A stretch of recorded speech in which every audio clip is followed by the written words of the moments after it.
चार दोस्त 12वीं पास करने के बाद एक होटल में छोटी सी पार्टी कर रहे होते हैं और बातों ही बातों में चारों डिसाइड करते हैं कि आज से 40 साल के बाद आज ही के दिन 1 जनवरी को हम फिर से यहीं मिलकर पार्टी करेंगे। और हाँ, जो सबसे आखिर में आएगा सबका बिल वही पे करेगा।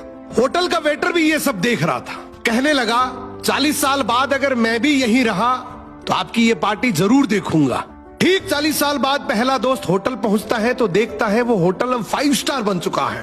अब वहां पर सब कुछ बदल चुका है। तो एक शख्स उसे पहचान जाता है और कहता है सर बैठिए, मैं आपको पहचान गया, मैं वही वेटर हूं जो अब इस होटल का मालिक बन चुका हूं। वो कहता है क्या बात है।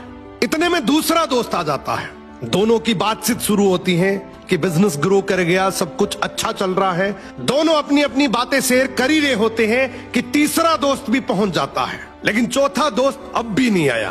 तो जो सेठ होता है वो कहता है आप ऑर्डर कीजिए, मेन्यू में खाना वगैरह सेलेक्ट कीजिए, इतने में आपका दोस्त भी आ जाएगा। अब खाना भी लग गया, वेट करते करते काफी देर हो गई। उदास मन से ये तीनों दोस्त डिनर शुरू कर देते हैं। तीनों ने डिनर कर भी लिया लेकिन चौथा दोस्त अब भी नहीं आया।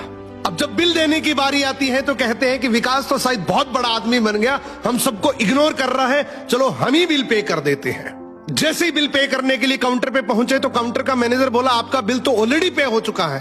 अब तीनों अपने चौथे दोस्त के ना आने की शिकायत करते करते होटल से बाहर निकले ही थे कि तभी एक सरकारी गाड़ी वहां आकर रुकती है। उसमें से एक लड़का उतरता है और तीनों के पैर छूते हुए कहता है मेरे पापा टीचर बन गए थे, मुझे कलेक्टर बनाने के काबिल कर दिया, लेकिन अफसोस मेरे पापा आज से 1 महीने पहले ये दुनिया छोड़कर चले गए। उन्होंने आखिरी वक्त में आपके इस वादे के बारे में मुझे बताया था और कहा था कि जब तीनों पार्टी खत्म कर ले तो उसके बाद तू वहां जाना और पेमेंट वगैरह कर देना। लड़का हाथ जोड़कर बोला मेरे पापा अब इस दुनिया में नहीं रहे, उनका वादा पूरा करने के लिए मैं आया हूं। अब ये तीनों नम आंखों से रियलाइज करते हैं कि हम 40 साल बाद ही क्यों मिले, 40 दिन बाद क्यों नहीं मिले। स्वप्नों से हमेशा मिलते रहिए, इससे पहले कि कोई आपका अपना ये दुनिया छोड़कर चला जाए, क्योंकि आदमी सिर्फ एक पानी का बुलबुला है। अब ये रील टेक करो ऐसे दोस्त को जिससे आप काफी टाइम से नहीं मिले और अब उससे मिलना चाहते हो।